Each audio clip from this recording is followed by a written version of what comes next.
Green land Danish زبان کا لفظ ہے جس کا مطلب لوگوں کی سرزمین ہے۔ یہ خود مختار ملک ڈنمارک کی مملکت کا حصہ ہے اور آرکٹک اوشین اور اٹلانٹک اوشین کے درمیان میں واقع ہے۔ اس کے ویسٹ میں کینیڈا کا کچھ علاقہ موجود ہے۔ گرین لینڈ دنیا کا ایسا خطہ ہے جس کا نام سن کر یوں لگتا ہے جیسے یہ ایک وسیع و عریض سرسبز و شاداب علاقہ ہوگا، جبکہ حقیقت اس کے برعکس ہے۔ گرین لینڈ کے زیادہ تر حصے پر برف کے پہاڑ اور چٹانیں ہیں۔ گرین لینڈ دنیا کا سب سے بڑا جزیرہ ہے جہاں پر سب سے بڑے گلیشیئر بھی ہیں جن کے پگھلنے کی تیز رفتاری سے سائنسدان تشویش میں مبتلا ہیں۔ ایک حالیہ سائنسی مطالعے میں بتایا گیا ہے کہ گرین لینڈ کے تمام گلیشیئر پگھلنے سے دنیا بھر کے سمندروں میں پانی کی سطح 10 انچ سے زیادہ بلند ہو جائے گی، جس کے نتیجے میں کئی ساحلی علاقے ڈوب جائیں گے اور موسموں کی شدت میں اضافہ ہو جائے گا۔ اٹلانٹک اوشین میں واقع اس جزیرے کی لمبائی 2670 کلومیٹر اور چوڑائی 1050 کلومیٹر ہے۔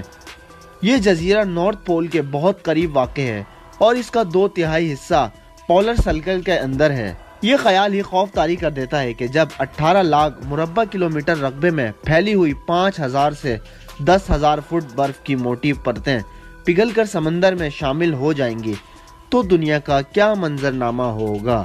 آج اس ویڈیو میں آپ کو بتاؤں گا گرین لینڈ کے بارے میں 10 دلچسپ حقائق اور امریکہ کو آخر گرین لینڈ کیوں چاہیے۔ ورلڈ انفارمیشن ٹی وی کی ویڈیوز میں ایک بار پھر سے خوش آمدید۔ تو آئیے چلتے ہیں بقیہ ویڈیو کی جانب۔ نمبر 1، دنیا کا سب سے بڑا جزیرہ۔ یہ رقبے کے لحاظ سے دنیا کا سب سے بڑا جزیرہ ہے جو بر اعظم نہیں ہے۔ نمبر 2، برفانی چادر۔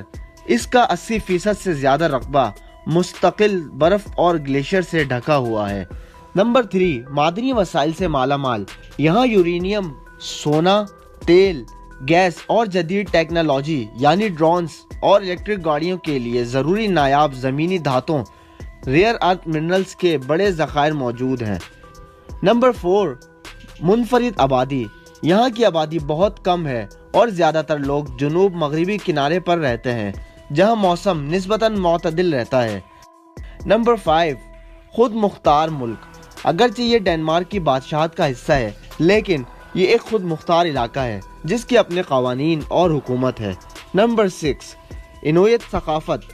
یہاں کے مقامی لوگ انویت کہلاتے ہیں اور یہاں کی ثقافت اور زبان گرین لینڈک بہت منفرد ہے۔ نمبر 7، شمالی روشنیاں۔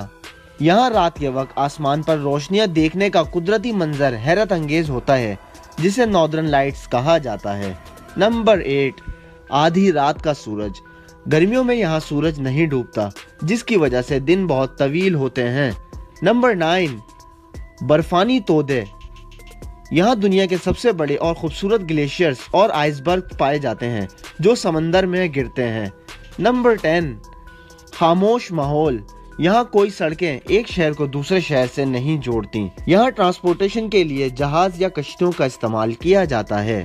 سن 1867 میں الاسکا کی خریداری کے بعد امریکی وزیر خارجہ ولیم سیوارڈ نے گرین لینڈ کا سروے کرایا۔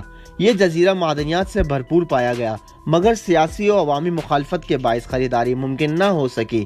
پھر 1910 میں ڈنمارک کے سفیر موریس ایگن نے ایک پیچیدہ فارمولا پیش کیا جس میں امریکہ، ڈنمارک اور جرمنی کے درمیان چند علاقوں کا تبادلہ خیال کر کے گرین لینڈ حاصل کرنا تھا، مگر یہ منصوبہ بھی کاغذوں تک ہی محدود رہا۔ دوسری جنگ عظیم کے بعد 1946 میں امریکہ نے نازی خطرے کے پیش نظر گرین لینڈ کے بدلے ڈنمارک کو $100 ملین سونے کی پیشکش کی جسے مسترد کر دیا گیا۔ سرد جنگ کے دوران 1951 سے گرین لینڈ امریکہ کے لیے دفاعی مرکز بن گیا۔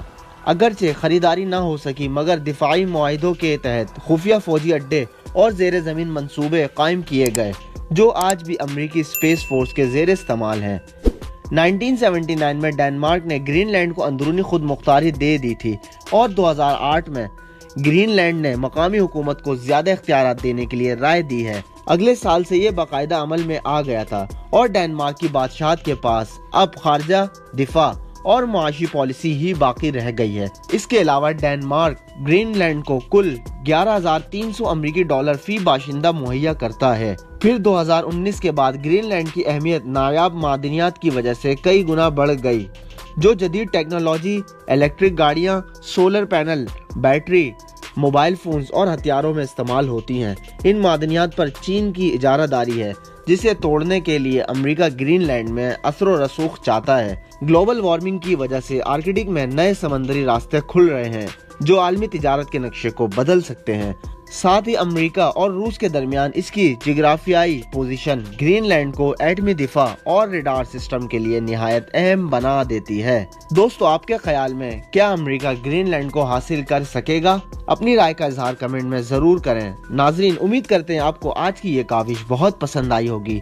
ویڈیو پسند آنے کی صورت میں اسے لائک اور دوستوں کے ساتھ شیئر کرتے ہوئے اپنی قیمتی رائے سے ہمیں ضرور آگاہ کریں۔ ہماری اگلی ویڈیو آنے تک اپنا اور اپنے پیاروں کا بہت سارا خیال رکھیں۔ اللہ حافظ۔